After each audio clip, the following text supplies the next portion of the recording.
Assalamualaikum warahmatullahi wabarakatuh. Salam budaya. Selamat pagi anak-anak. Ibu mendoakan semoga anak-anakku selalu dalam keadaan sehat. Nah, pada pagi hari ini kita akan belajar mengenai pembagian seni tari. Setelah kemarin kita belajar mengenai unsur utama dan unsur pendukung seni tari. Pada materi ini, pembagian seni tari dibedakan menjadi 3. Kita akan belajar satu persatu ya. Yang pertama adalah pembagian seni tari berdasarkan koreografi. Kedua, pembagian seni tari berdasarkan fungsinya. Yang ketiga, pembagian seni tari berdasarkan pola garapnya. Nah, kita akan belajar dimulai dari pembagian seni tari berdasarkan koreografi. Yang pertama adalah tari tunggal.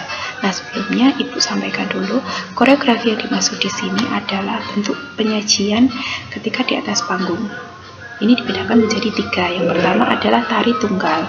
Tari tunggal merupakan tari yang diperagakan oleh satu orang penari, baik itu penari laki-laki maupun penari perempuan, boleh bebas, asalkan satu orang. Selanjutnya adalah tari berpasangan. Tari berpasangan merupakan tari yang diperagakan oleh 2 orang penari. Nah, ini boleh laki-laki dengan laki-laki, perempuan dengan perempuan, maupun laki-laki dengan perempuan, asalkan keduanya memiliki keterikatan. Jadi tidak bisa dipisahkan satu sama lain. Tidak bisa jika si A harus menari sendiri, B menari sendiri. Itu tidak bisa. Jadi keduanya harus saling berkaitan. Nah, itu adalah tari berpasangan. Yang ketiga adalah tari kelompok. Tari kelompok merupakan tari yang diperagakan oleh lebih dari 2 orang penari. Jika tadi berpasangan diperagakan oleh 2 orang, kalau tari kelompok merupakan tarian yang diperagakan oleh lebih dari 2 orang penari. 3, 4, 5, 6, dan seterusnya. Seperti itu. Nah, ini Ibu berikan contoh. Ini adalah tari golek, contoh dari tari tunggal. Jadi diperagakan oleh 1 orang penari.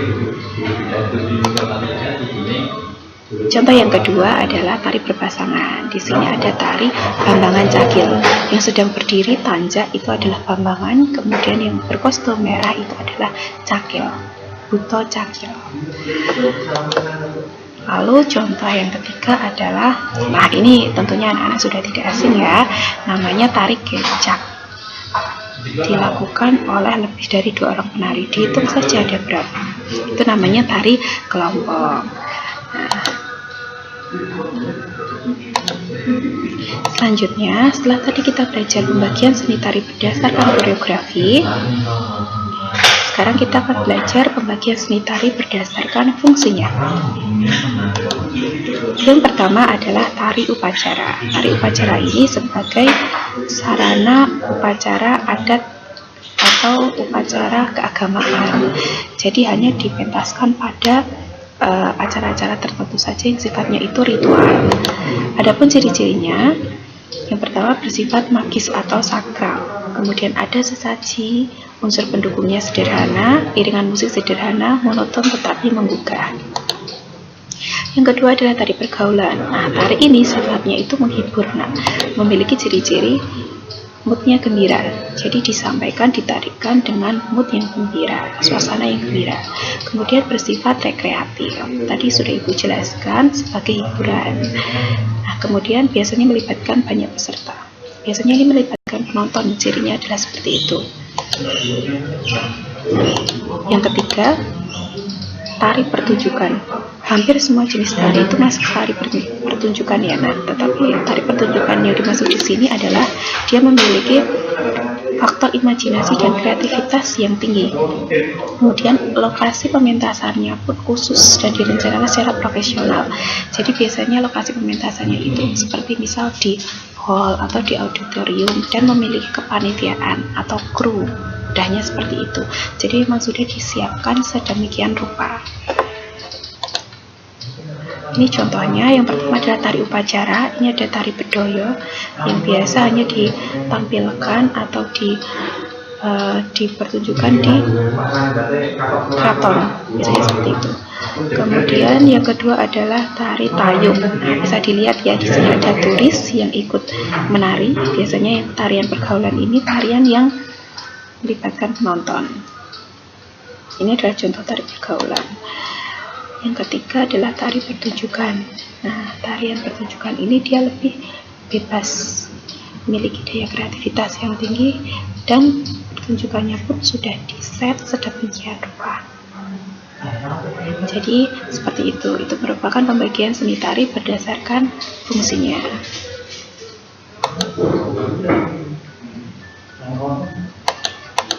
Selanjutnya kita akan belajar bagian seni tari berdasarkan pola garapnya. Yang pertama adalah tari tradisional. Tari tradisional merupakan tari yang mengalami perjalanan sejarah cukup panjang dan masih bertumpu pada pola-pola tradisi yang ada. Nah, tari tradisional ini dibedakan menjadi dua, ada tari primitif dan tari rakyat. Yang kedua adalah tari klasik. Tarian klasik ini mudahnya ya, tari ini merupakan tari yang lahir dan berkembang di kalangan bangsawan, biasanya di lingkungan keraton. Tari klasik ini memiliki ciri, dia memiliki gerak pokok yang sudah ditentukan. Jadi dari dulu sampai sekarang yang namanya tari klasik itu tidak berubah, gerakan dan kostumnya itu saja. Kemudian dia memiliki nilai filosofi dan nilai estetika yang tinggi, seperti itu.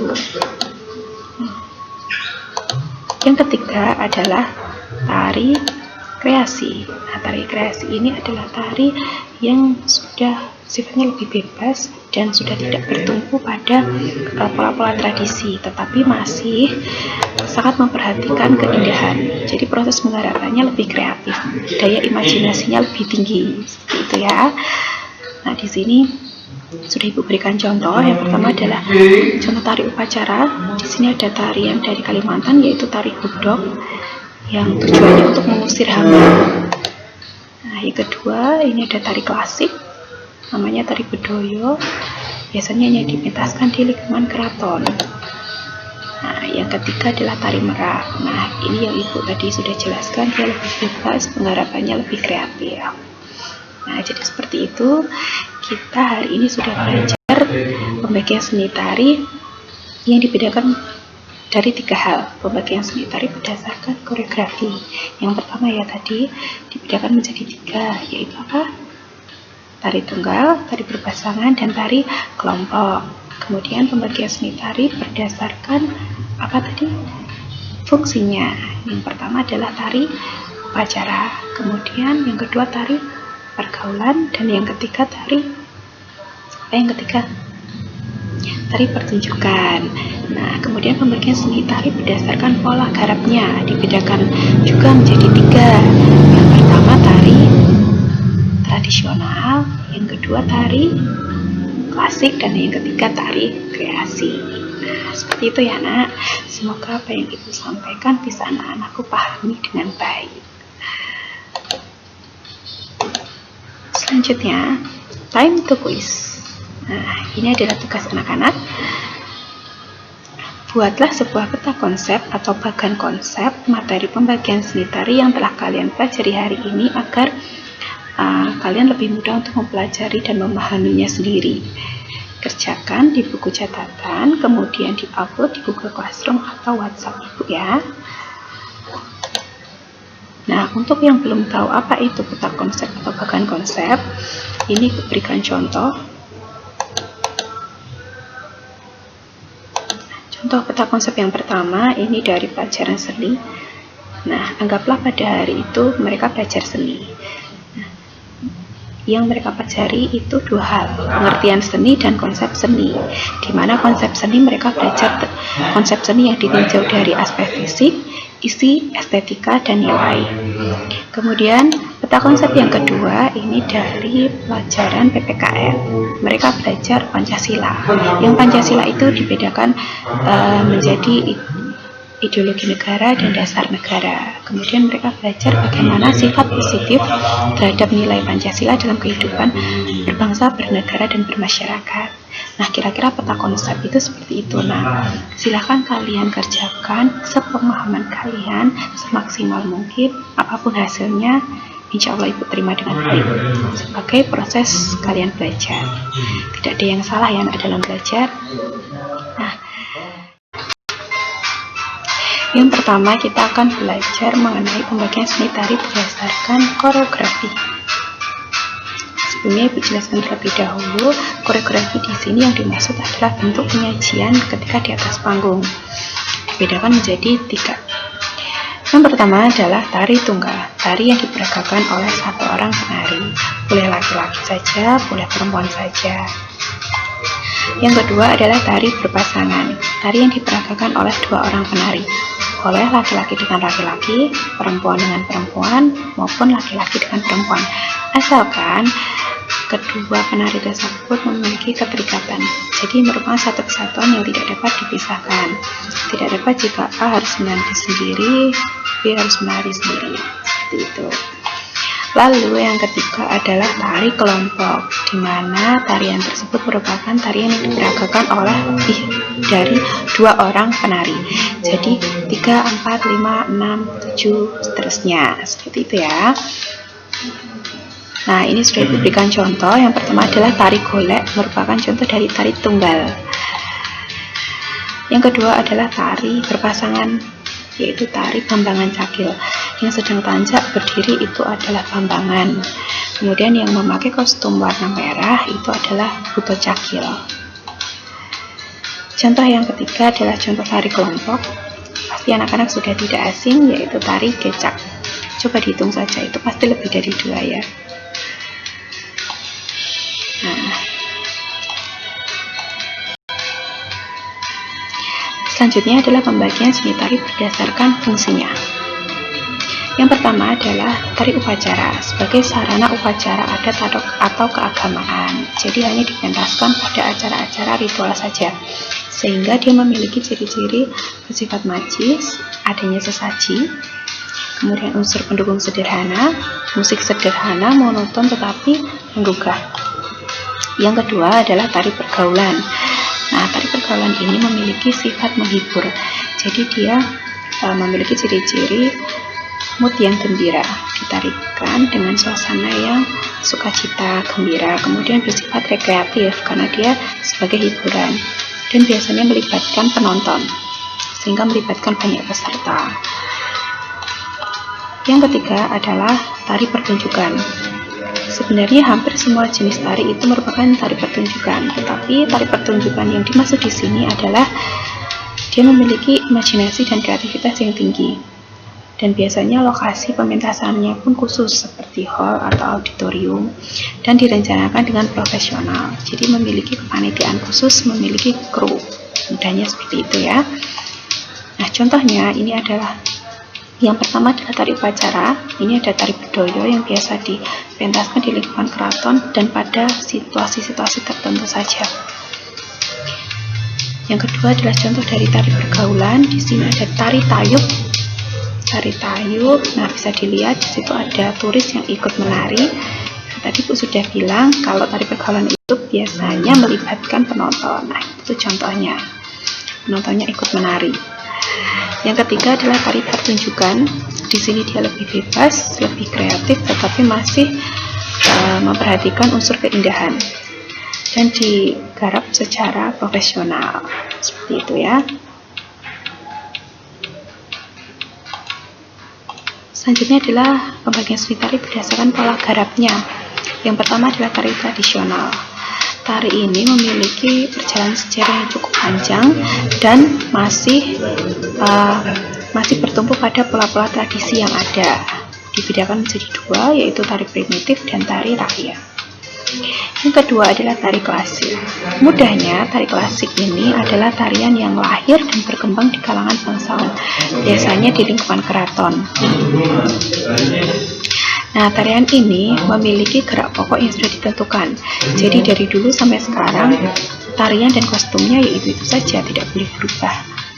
Dan dia memiliki nilai filosofi dan estetika yang tinggi. Yang ketiga adalah tari kreasi. Nah, tari kreasi ini dia penggarapannya lebih bebas, daya kreativitasnya lebih tinggi, tetapi masih memperhatikan unsur-unsur keindahan. Nah, ini contohnya tari upacara. Ini dari Kalimantan, namanya tari bedok. Ini tujuannya untuk mengusir hama. Yang kedua adalah tari klasik, yaitu tari bedoyo yang biasa dipentaskan di lingkungan keraton. Lalu yang ketiga ini ada tari merak. Jadi ini yang tadi Ibu jelaskan, dia lebih kreativitasnya lebih tinggi dan proses pengharapannya juga lebih kreatif. Ya, tari merak. Nah, sekarang time to quiz. Waktunya anak-anak mengerjakan tugas dari Ibu hari ini adalah buatlah sebuah peta konsep atau bagan konsep materi pembagian seni tari yang kalian pelajari hari ini agar kalian sendiri mudah untuk memahami dan mempelajarinya. Kerjakan di buku catatan, kemudian upload di Google Classroom atau bisa dikirim melalui WhatsApp Ibu ya. Nah, bagi yang belum tahu apa itu peta konsep atau bagan konsep, Ibu berikan contoh. Ini yang pertama adalah peta konsep dari mata pelajaran seni. Nah, anggaplah hari itu mereka belajar tentang seni. Dan yang mereka pelajari ada dua hal, yaitu pengertian seni dan konsep seni. Di mana konsep seni ditinjau dari aspek fisik, isi, estetika, dan aspek nilai. Contoh konsep yang kedua yaitu dari pelajaran PPKN. Nah, pada hari itu mereka belajar tentang Pancasila sebagai ideologi negara dan sebagai dasar negara. Kemudian mereka belajar bagaimana sikap positif terhadap nilai Pancasila dalam kehidupan berbangsa, bernegara, dan bermasyarakat. Nah, seperti itu contoh dari peta konsep. Silahkan anak-anak belajar membuat peta konsep sepemahaman kalian, apapun hasilnya akan Ibu terima sebagai proses dari kalian belajar. Jadi jangan takut salah ya. Terima kasih untuk hari ini. Semoga apa yang Ibu sampaikan bisa bermanfaat, bisa kalian pahami dengan baik. Sampai bertemu pada pembelajaran minggu selanjutnya. Terima kasih. Selamat belajar, tetap jaga kesehatan. Wassalamualaikum warahmatullahi wabarakatuh. Selanjutnya adalah time to quiz. Ini waktunya anak-anak mengerjakan tugas. Tugas dari Ibu hari ini adalah buatlah peta konsep atau bagan konsep materi pembagian seni tari yang kalian pelajari hari ini agar lebih mudah untuk kalian sendiri untuk memahami. Nah, kerjakan di buku catatan, kemudian diupload di Google Classroom atau WhatsApp. Nah, bagi yang belum tahu apa itu peta konsep atau bagan konsep, Ibu berikan contohnya. Nah, yang pertama adalah peta konsep dari mata pelajaran seni. Nah, anggaplah pada hari itu mereka belajar tentang seni. Mereka belajar mengenai pengertian seni dan konsep seni, di mana konsep seni itu ditinjau dari aspek fisik, isi, estetika, dan aspek nilai. Lalu peta konsep yang kedua ini ada dari pelajaran PPKN. Nah, mereka belajar mengenai Pancasila, di mana Pancasila itu menjadi ideologi negara dan dasar negara. Dan mereka belajar mengenai bagaimana sikap positif terhadap nilai Pancasila dalam kehidupan berbangsa, bernegara, dan bermasyarakat. Nah, seperti itu peta konsep. Silahkan anak-anakku belajar membuat peta konsep atau bagan konsep tentang pembagian seni tari yang tadi kita sudah pelajari. Dikerjakan semaksimal mungkin, sebaik mungkin, dan sepemahaman kalian. Apapun hasilnya akan Ibu terima sebagai proses kalian belajar. Terima kasih untuk pertemuan hari ini. Sampai ketemu pada pertemuan selanjutnya. Semoga apa yang Ibu sampaikan bisa bermanfaat dan bisa anak-anakku pahami dengan baik. Selamat belajar, tetap jaga kesehatan. Salam budaya. Wassalamualaikum warahmatullahi wabarakatuh.